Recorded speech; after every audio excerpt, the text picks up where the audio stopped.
Epipandio Labrador, komentaristang walang inuurwan, walang kinikilingan, nagtatanggol sa sinumang inaapi ng mga politikong korap na umaabuso sa kanilang kapangyarihan. Epipandio Labrador, tagapagtanggol ng bayan!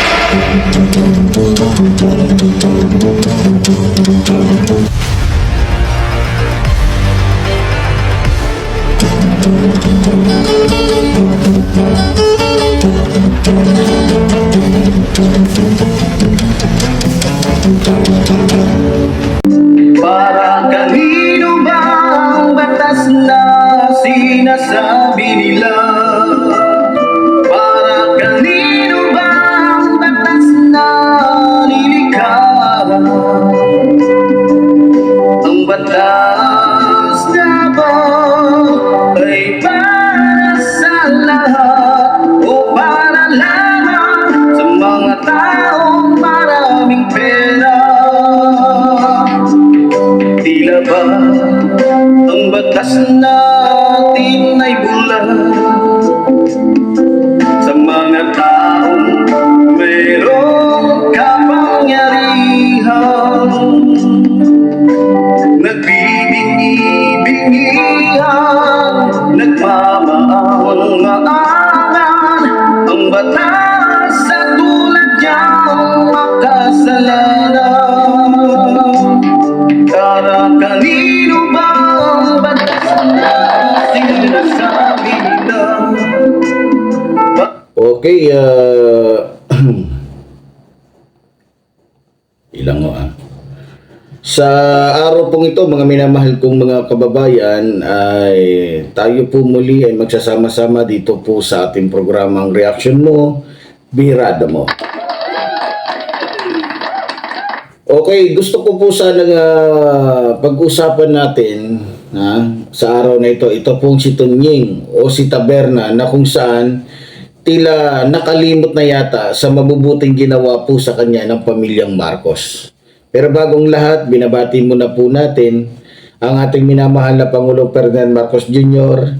at maging ang ating minamahal House Speaker Martin Romualdez at syempre ang ating First Lady Liza Araneta Marcos. At syempre ang ating pong mga magigiting na congressman, congresswoman dyan sa Kamara na kung saan ay talagang buong puso pong nagsiservisyo at talagang buong sikap po na ibibigay yung kanilang oras para po magampanan yung kanilang tungkulin o kanilang mandato o yung mandatong ibinigay po sa kanila. So, syempre yung ating po mga tuloy nasa mga masusugid na taga-subaybay, lalong-lalo na po yung ating mga kababayan sa ibang bansa at syempre yung ating mga Epipanyo supporters dito po sa ating programang Reaction Mo, Birada Ko. So okay, balik po tayo dito kay Taberna. Kung hindi po ako nagkakamali, kung tama po ako, marami po tayong kumbaga nakasubaybay sa kanya. At alam natin na naging open po siya, lalong-lalo na po o naging welcome siya sa pamamahay po ng mga Marcos, na kung saan malaya po siya nakakapag-interview, o kumbaga nakakasalamuhan niya itong mga Marcos. Pero lingid po sa ating mga kaalaman na ito po palang si Taberna, kung di po ako nagkakamali, ay meron po palang ugaling ahas. Kasi, ba't ko nasabi, o ba't ko nabanggit itong pagiging ahas niya? Dito mga nakarang araw po kasi, ewan ko lang kung napanood nyo rin po. Yung napanood ko na kung saan halata pong itong si Taberna ay bumaliktad na po. Halata naman di ba? Dahil halos lahat ng kanyang binibitawang salita mula sa kanyang sariling opinion o pag-aanalisa ay pumapabor po sa mga taong kumakalaban po sa ating mahal na Pangulo. Di ba? Di po tulad noon, dahil nga sa tinutulungan siya ng ating mahal na Pangulo para ipagamot yung kanyang anak, halos lahat po ng kanyang sinasabi ay pumapabor po sa ating mahal na Pangulo. Di ba? Naalala nyo? Di ba? Noon, akala ko matinong tao po itong si Taberna. Dahil totoo yung mga sinasabi niya patungkol po sa tunay na kaganapan o na nangyayari po dito sa ating bansa. Hindi natin alam, meron pala itong sikretong ugali o tinatagong ugali na kung saan ay talagang ugali ng isang ahas. Diba? Sa totoo lang din po, mga minamahal kong mga kababayan, pinagmukha niya po tayong mga tanga. Akala natin totoo siya. Tapat siya, nakikisa siya sa ating mahal na Pangulo. Kaya hindi nakataka-taka na maraming nagulat o nagtaka o nadismaya sa mga bagong videos na inilalabas niya sa kanya pong programa. Diba? Sabay programa niya doon sa Channel 5. Na kung saan, tinitira niya, winawasak niya, ito pong ating mahal na Pangulo na kung saan ay gumagawa lamang po sa kanyang trabaho. Tinitira niya, winawasak niya, na kung saan, baka nakalimutan niya na malaki yung naging kapakinabangan niya, dito po sa ating mahal na Pangulo. O malaki ang naging kapakinabangan ng ating mahal na Pangulo sa buhay niya, lalong-lalo na po sa anak niya, na kung saan po, para maligtas ay ginastosan po ng napakalaking halaga ng ating mahal na Pangulo. Diba? Yan po ang katotohanan, hindi po natin maitatago dahil mismo siya nang nagsabi noon, pinasalamatan pa nga niya Diba? Buti pa nga si Taberne, nabigyan ng napakalaking pera ng ating mahal na Pangulo. Puro lang naman siya interview. Hindi talaga siya hindi siya naglalabas ng mga mensahe na kung saan talagang tatamaan yung mga Duterte. Hindi katulad po ng ating mga birada dito. Kaya nga pinatungan na tayo dahil, di ba, nakita nyo naman. Pero mo sa kabila ng lahat ng ginawa ng Pangulo natin sa kanya, anong ginawa niya? Inahas. Kaya mas matindi talaga ang ahas sa syudad. Hindi ko alam kung ito'y naaalala pa o bumabalik pa sa alaala ni Taberna yung mga nagawa ng Pangulo natin sa kanya. O baka naman, kaya nalimutan niya na dahil sa mas nakikinabang siya ngayon sa mga kalaban po o sa mga taong kumakalaban po sa ating mahal na Pangulo. Posible. Ang tanong ko lang, Taberna, kung nakikinig ka man ngayon, magkano? Magkano? Bakit bigla kang nagbago? Malaki ba? Taberna? Kaya isinugal mo yung tiwala ng taong bayan sa'yo? Kaya ibinenta mo yung prinsipyo mo, maging yung pagkatao mo? Ang alam ko, isa kang iglesia ni Kristo. Tama? Pero tila yata nagiging ka na ngayon, iglesia ka na yata ni Judas. Na kung saan handang bumaliktad o magtraidor alang-alang sa pera. Tama ba mga kababayan? Ewan ko kung tama ako Ewan ko kung nakikinig si Taberna o mapapanood niya na ito. O mapapanood niya itong programa natin. Ewan ko lang kung tama ako, Taberna. Simula lang nag-usap kayo ni, sino ba yun? Si Marcoleta, na kapwa mo iglesia. Tila lahat ay nagbago na. Na kung saan, todo kampi ka ngayon kay Sara. Lalong-lalo na sa pagnanakaw niya. Hindi ko alam kung paano ka naging iglesia Kasi tila sumasalungat sa mga sinasabi sa akin ng aking kaibigang ministro yung ginagawa mo ngayon. Sa totoo lang, malaking kasiraan ka sa pamunuan ng Iglesia ni Cristo. Dahil ang alam ko, ang totoong Iglesia ni Cristo may paninindigan at hindi nabibili ng pera. Tama? Hindi nabibili ng pera, pero bakit ganun ka? Pasintabi po sa Iglesia ni Cristo, hindi po ang kabuuan ng Iglesia ni Cristo dito ang pinag-uusapan natin. Si Taberna lang po at si Marcoleta. So balik tayo dito kay Taberna. So, sa ginagawa mong ito, kung nakikinig ka man, Taberna, parang sinabi mo na rin na dapat huwag nang magtiwala sa mga media katulad mo ang aming mahal na Pangulo. Dahil wala kang paninindigan o wala kang prinsipyo na kung saan pera lang pala ang katapat mo. Ha? Paano kung hindi manalo si Marcoleta, si Sara? Ano ang gagawin mo? Ha? Gagawa ka na naman ng isang artikulo na kung saan papabor sa aming mahal na Pangulo. Para nang sa ganun, muli ka na namang makinabang at maging sikat sa programa mo. Ha? Taberna, saan ka man naroroon ngayon? Saan ka man naroroon, Taberna? Di ba? Alam mo, Taberna, sa totoo lang, sa ginawa mo, sa paghuhudas mo, sa pagtatrader mo, malabo na magtiwala pa sa iyo ang aming mahal na Pangulo, lalong-lalo na yung mga Pilipinong nagmamahal sa Kanya. Tama ba ako, mga kababayan? Akala namin ikaw yung medyang hindi kayang bayaran ni Sara. Ha? Dahil halos lahat binabayaran ni Sara, mga media, pulis, sundalo, abogado, lahat nababayaran nila eh. Yeah?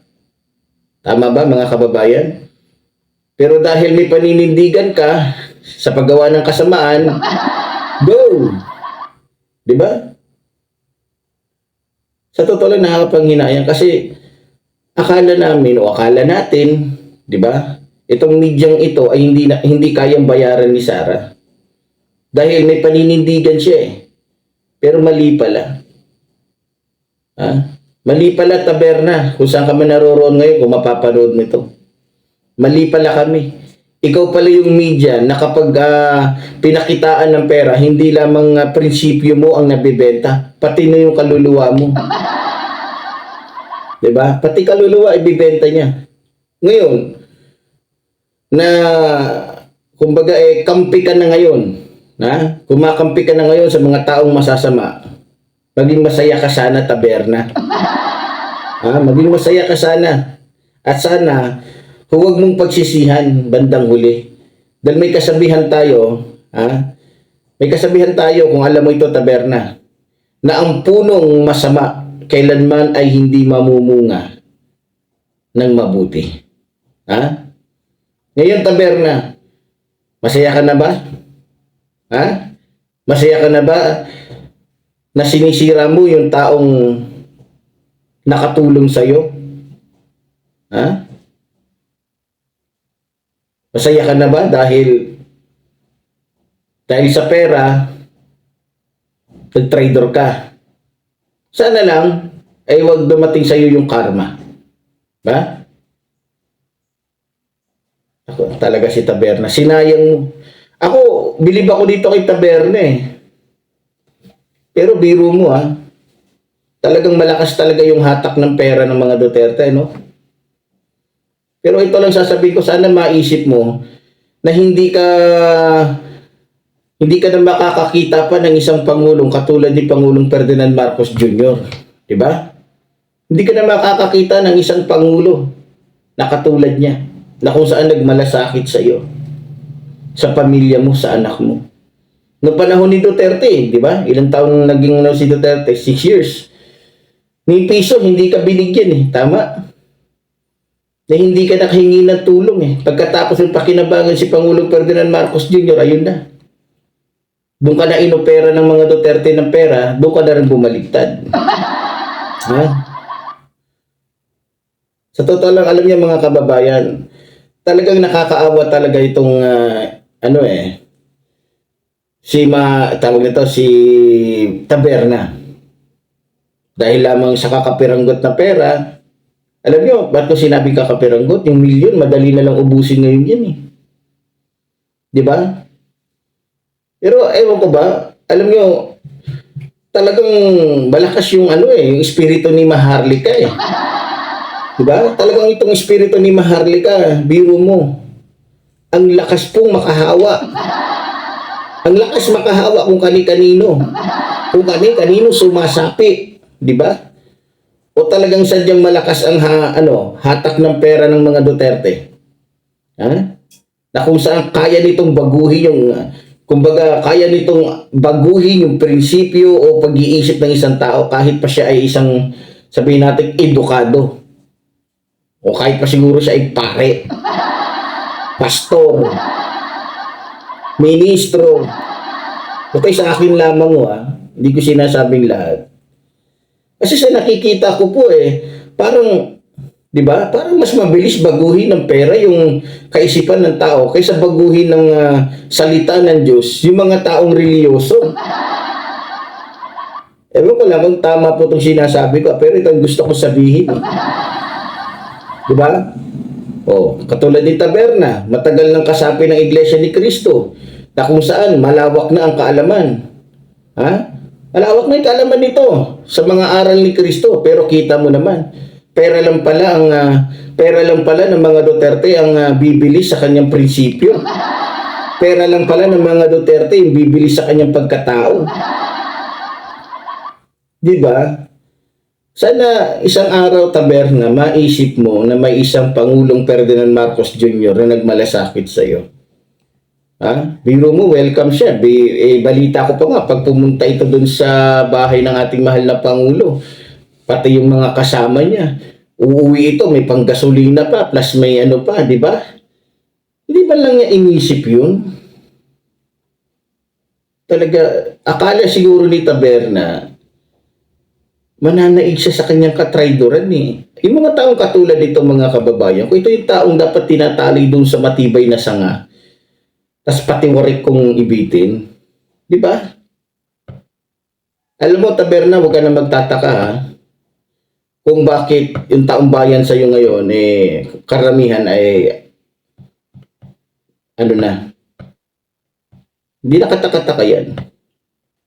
Kung bakit biglang bumaksak ang ratings mo dahil sa ginawa mong pagtatraidor. Meron akong kausap kagabi, mga kaibigan kong Iglesia ni Cristo, tinihingihan ko sila ng opinion tungkol kay Taberna pati sila hindi sila sang-ayon sa ginawa ni Taberna.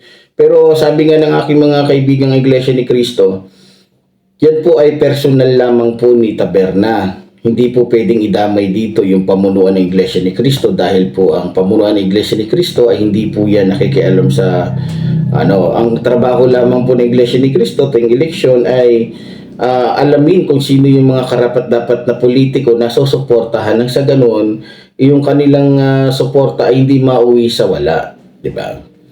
So, tama naman po. So, kahit ano namang reliyon, pag may pasaway dyan, hindi naman pwedeng idamay mo. Kabuuan ng, porket ba reliyon niya, reliyon na yung may kasalanan, mali naman po yun. So, si Taberna lang po yung aking tinitira dito. No? Sayang ka, Taberna.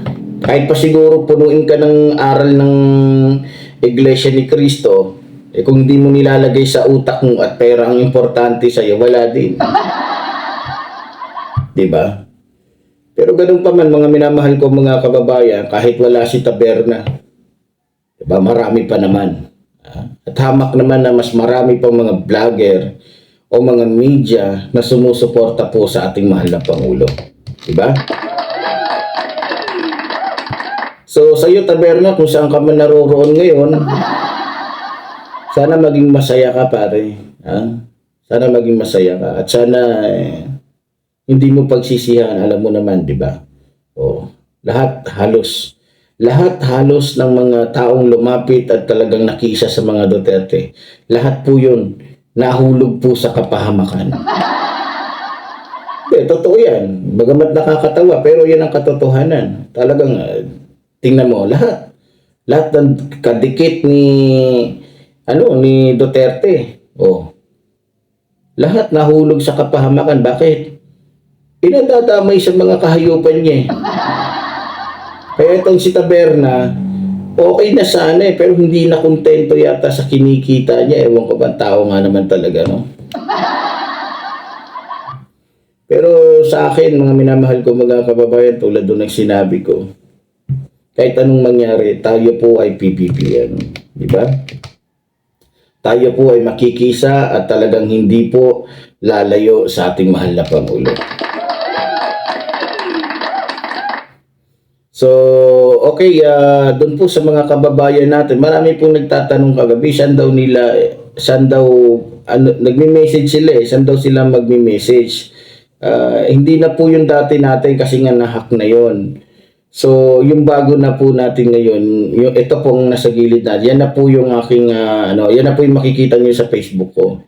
So may nang mga nag-PPM kasi. So wag po kayong basta-basta magpapadala ng tulong kung meron nga po kayong kasi tulad nga po ng panawagan ko kagabi, tayo po'y nangangailangan ng konting assistant mula po sa ating mga solid na mga kasama o kaisa dito po sa ating programa, lalong-lalo na po sa ating mahal na Pangulo, maging sa ating House Speaker Martin Romualdez. Pero kung sakali pong hindi makatulong ang ating minamahal at ginagalang na Pangulo, maging ating House Speaker, okay lang po.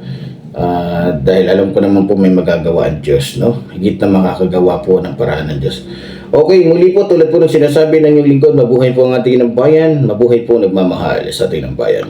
Maraming salamat po.